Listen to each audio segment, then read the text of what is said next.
আসলে কি হচ্ছে, কি হতে চলছে এ নিয়ে জল্পনা কল্পনা এখন চায়ের দোকান থেকে বাড়ির অট্টালিকাতে। নির্বাচনের আমেজ, কিন্তু তারপরও একটা অস্বস্তি। প্রতিদিনই আসছে কোথাও না কোনো রাজনৈতিক নেতা হত্যার খবর। কোথাও না কোথাও দেখা যাচ্ছে রাজনৈতিক নেতাদের বুলেট প্রুফ জ্যাকেট নিয়ে ঘুরে পড়তে। এ থেকে একদিকে যেমন প্রার্থীদের নিরাপত্তার বিষয়টি আসছে, আবার অন্যদিকে এখনও বেশ কিছু নেতাদের তারা কোন আসন থেকে লড়বেন সে বিষয়ে কোনো ক্লিয়ারেন্স পাওয়া যায়নি। এই যেমন মাহমুদুর রহমান মান্না বা আমরা দেখেছি যে ব্যারিস্টার আন্তলিব রহমান পার্থ, মানে জোনায়েদ সাকি বা অন্যান্যরা যারা আছেন তারা প্রার্থীতে থাকলেও এক ধরনের কিন্তু মানে পুরো যে ক্লিয়ারেন্স যে বিষয়টি সেটি কিন্তু ঠিক আসেনি।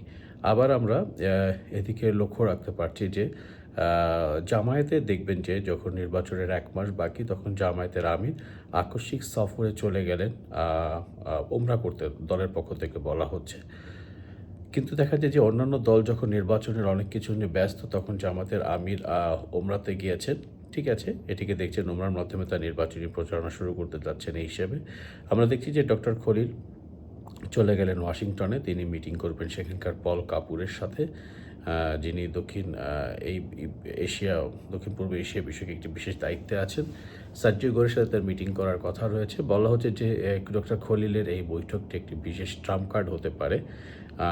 ভারতের সাথে বাংলাদেশ এর মধ্যে পরিস্থিতি ভালো হতে যেও আবার বিবাদে জড়িয়েছে। একটি ক্রিকেট খেলাকে কেন্দ্র করে আবার এটি বলা যেতে পারে সম্পর্ক অবনতির দিকে লক্ষ্য করছে। ভারত সীমান্তের চারপাশে তাদের নিরাপত্তা জোরদার করেছে। বাংলাদেশ তাদের সিদ্ধান্তে অনড়।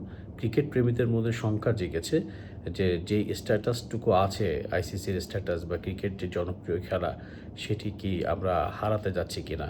এটা এই কারণের জন্য বলছে যে ক্রিকেটে আপনারা জানেন যে ভারতের আধিপত্য বিশ্বের সব দেশই মেনে নেয়, কারণ তাদের বিজ্ঞাপনের বাজার এটিকে মূলত নিয়ন্ত্রণ করে এবং আইসিসি একটি নামমাত্র খোলস যেটি নিয়ন্ত্রণ করে বিসিসিআই। সো বাংলাদেশের ক্রিকেট যেই ভবিষ্যৎ সেটি যে সামনের দিকে অন্ধকারের দিকে যাচ্ছে এবং ভারত যে নানানভাবে বাংলাদেশকে পরবর্তীতে চাপে দেবে যে ফান্ড থেকে তাদেরকে কমিয়ে রাখবে এটি কিন্তু বোঝাই যায়। আসি নির্বাচনের আলাপে, আমরা জানি যে শেষ মুহূর্ত পর্যন্ত শেখ হাসিনা তিনিও তার জায়গাটি ধরে রেখেছেন দুটি। তিনি শেষ মুহূর্ত পর্যন্ত চাইবেন যে নির্বাচনে আওয়ামী লীগ সহ অংশগ্রহণ হবে, যে কারণের জন্য তার বিশ্বাস আছে, কারণ জাতিসংঘ কিন্তু পর্যবেক্ষক দেয়নি। এটি একটি বিশাল একটি কিন্তু প্লাস পয়েন্ট রয়েছে। বিশ্বের অন্যান্য দেশে এখনও সেভাবে সাড়া দেয়নি, যদি ইউরোপীয় ইউনিয়নের ব্যাপারটি শুধু সামনে এসেছে। তাদেরকে জামাই আদর করে হোটেলে থাকা খাওয়া বা রাখবার করা হলেও সেইভাবে কিন্তু রেসপন্স মেলেনি ইউরোপীয় ইউনিয়ন ছাড়া।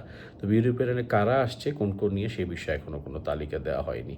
যাক, চারিদিকে একটি চাপা অসন্তোষ, চারদিকে একটি চাপা অস্থিরতা কাজ করছে। তবে যেটি হোক না কেন সেটি ডক্টর খলিল মূলত দেশে আসার পরে এই বিষয়টি ক্লিয়ার হবে বলে সব ধারণা করছেন।